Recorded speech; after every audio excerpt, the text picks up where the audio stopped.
Assalamualaikum warahmatullahi wabarakatuh. Selamat pagi, teman-teman mahasiswa Prodi Ilmu Kesejahteraan Sosial. Pagi ini kita akan sama-sama belajar mengenai langkah-langkah penelitian dalam kuantitatif. Dalam materi perkuliahan hari ini, sebenarnya ini menjadi langkah awal bagi teman-teman untuk memahami tentang apa saja yang harus dilakukan kalau teman-teman memilih pendekatan kuantitatif dalam riset ilmu kesejahteraan sosial. Meskipun kita tahu teman-teman memiliki dua alternatif, tapi penelitian kuantitatif memiliki keunggulan di antara pendekatan yang lain, seperti dalam perumusan perencanaan sampai dalam tataran implementasi, penelitian kuantitatif memiliki keunggulan. Salah satunya adalah kita sebagai peneliti memiliki kapasitas untuk mengatur jalan atau alurnya penelitian itu. Nah, hari ini kita akan mempelajari tentang langkah-langkah penelitian yang kuantitatif, mulai dari tahapan awal, tahapan untuk memilih masalah penelitian, dan sampai akhir, sampai membuat laporan penelitian. Dan proses ini sangat penting dalam penelitian karena memastikan bahwa setiap langkah didasarkan pada pendekatan yang logis dan sistematis. Oke, kita mulai dari yang pertama, tahapan yang pertama. Tahapan yang pertama dalam riset kuantitatif itu adalah mengidentifikasi masalah. Identifikasi masalah itu nanti outputnya apa? Outputnya jelas adalah rumusan masalah.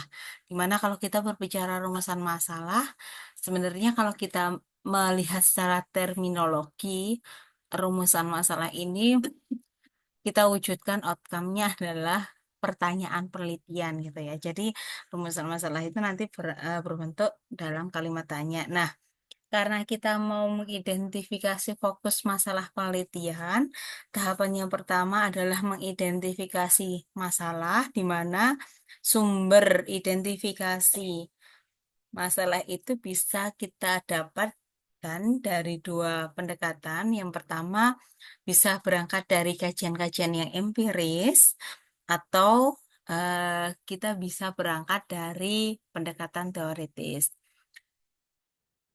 Sumber empiris melibatkan pengamatan langsung atau data lapangan yang memungkinkan peneliti mengidentifikasi masalah berdasarkan realitas atau fenomena yang dapat diukur.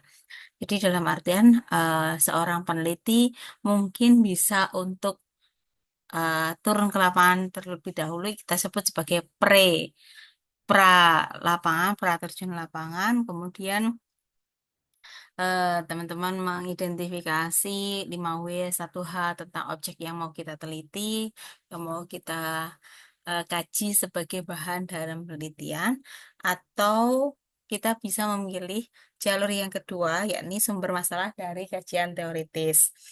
Nah, sumber teoritis ini berakar pada literatur dan konsep-konsep yang telah dikembangkan dalam penelitian sebelumnya.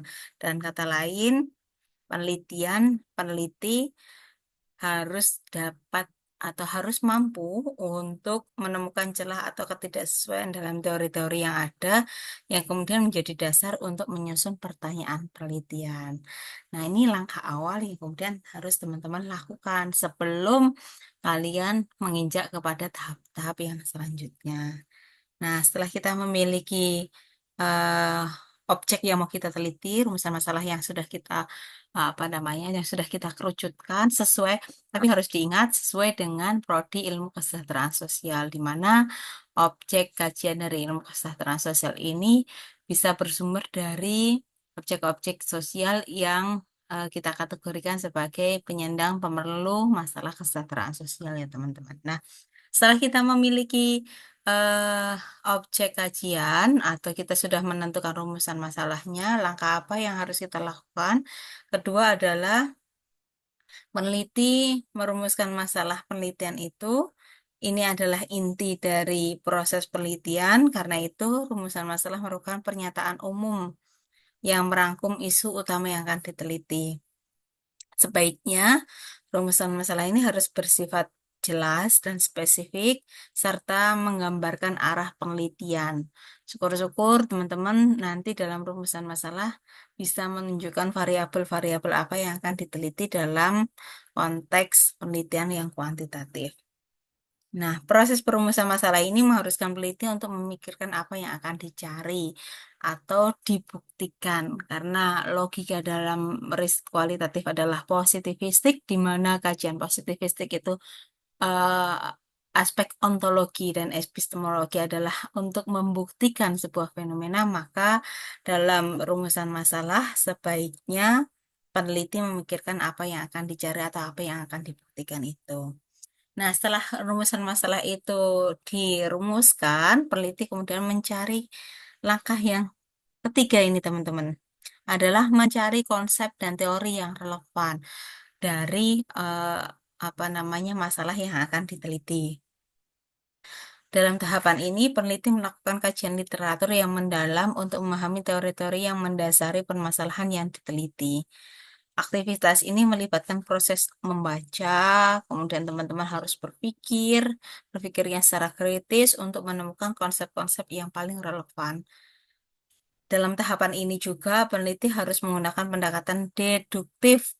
Kalau kita mempelajari tentang apa namanya pendekatan kuantitatif dan kualitatif, keunggulan dalam riset kuantitatif adalah dia menggunakan logika berpikir secara deduktif, di mana kalau kita analogikan dalam paragraf itu, teman-teman, logika deduktif adalah kalimat utama berada di awal paragraf. Nah, itu kemudian yang kemudian kita pakai sebagai analogi kerja-kerja positivistik adalah kita sudah memiliki arah dan tujuan untuk kita turunkan ke lapangan.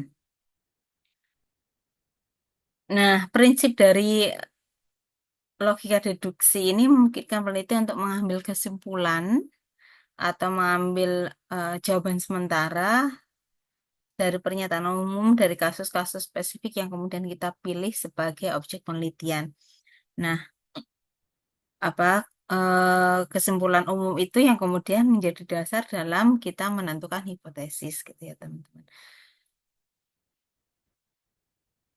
Nah, setelah kemudian kita memilih konsep dan teori yang relevan, teman-teman juga harus mempertimbangkan aspek yang kedua adalah membaca hasil penelitian-penelitian terdahulu.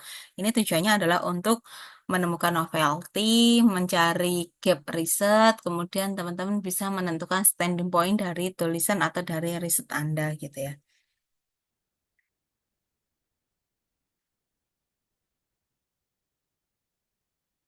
Nah, kombinasi dari dua hal yang kemudian dilakukan oleh peneliti ini kemudian menghasilkan sebuah eh, jawaban sementara yang kemudian kita sebut dengan hipotesis, ya, teman-teman, ya.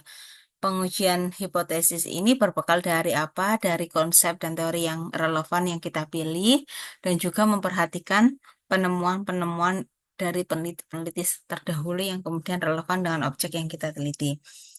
Hipotesis ini merupakan pernyataan yang menyatakan dugaan awal hubungan antar variabel, di mana dalam riset yang kuantitatif, hipotesis diformulasikan harus diuji secara empiris, sehingga pernyataan hipotesis perlu diformaliskan dengan tepat agar nanti bisa diukur, bisa diverifikasi, kemudian bisa menjadi apa namanya struktur yang yang baik yang menyatakan hubungan sebab akibat. Nah, kemudian setelah mengajukan hipotesis, praduga terhadap dukungan antar hipotesis itu memuat hubungan antar variabel, peneliti harus menentukan operasional data, menyusun instrumen penelitian. Setelah itu, metode tugas penelitian adalah mengumpulkan data ke lapangan. Bisa dilakukan oleh peneliti langsung ataupun bisa dilakukan oleh asisten peneliti dengan orang yang kita sebut sebagai enumerator. Hasil temuan di lapangan itu kemudian kalau teman-teman perhatikan dikembalikan kepada hipotesis, kemudian dari hasil Analisis hipotesis itu kita ambil kesimpulan. Kesimpulan ini adalah untuk menjawab rumusan masalah yang sudah kita tentukan. Nah, demikian teman-teman untuk apa namanya langkah-langkah yang harus kita lakukan kalau kita memilih pendekatan kuantitatif. Terima kasih. Akhirul kalam. Assalamualaikum warahmatullahi wabarakatuh.